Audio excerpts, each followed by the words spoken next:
দর্শক, কোরবানির পশুর হাটের খবর জানাবো। আমাদের সাথে চট্টগ্রাম থেকে যুক্ত হচ্ছেন সহকর্মী ইবেন মীর।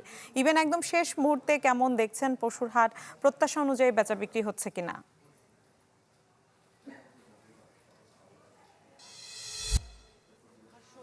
প্রত্যাশা অনুযায়ী তাদের যে কাঙ্ক্ষিত বেচা বিক্রি সেটি হচ্ছে না, আর পাশাপাশি ক্রেতারা দাম কম বলছেন এমনটি বিক্রেতারা বলছেন। সেই জায়গায় আমরাও দেখেছি মোটামুটি আসলে আমি আছি এই মুহূর্তে বহদ্দারহাট 1 কিলোমিটার যে বাজার, এখানে দেখা যাচ্ছে পর্যাপ্ত সংখ্যক পশু থাকলেও সেই অনুযায়ী, অর্থাৎ প্রতিবার যেভাবে আসলে ক্রেতাদের চাপ থাকে সেই ক্রেতার চাপ কিছুটা কম মনে হচ্ছে।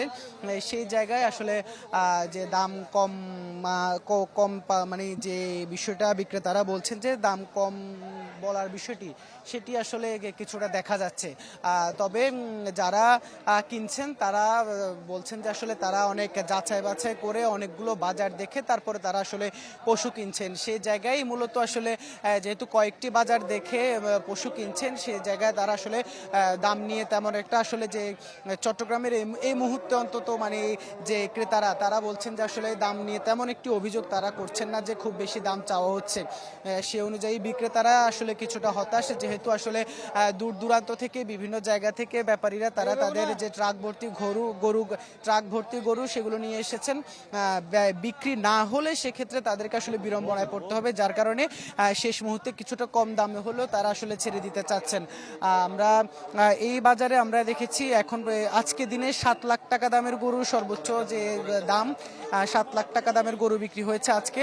আর এছাড়া বাকি যে গরুগুলো সেগুলো 1.5 লাখ, 2 লাখ, 2.5 লাখ, 3 লাখ এইরকম, অর্থাৎ মাঝারি যে এই যে মূল্য, অর্থাৎ মাঝারি মানের যে মূল্য তা সেই মূল্যের গরুই মূলত বেশি বিক্রি হচ্ছে। আর শেষ মুহূর্ত অর্থাৎ রাত 12টা পর্যন্ত আসলে মূলত যারা ক্রেতারা তারা বিভিন্ন বাজারে যাবে, বিভিন্ন হাটে ঘুরে আসলে পছন্দের যে পশু সেটি আসলে কিনবেন। সেই জন্য বিক্রেতারাও একেবারে শেষ মুহূর্ত পর্যন্ত অপেক্ষা করছেন কিছুটা দাম পাওয়ার আশায়। মিলা। জি ইবেন, ধন্যবাদ আপনাকে।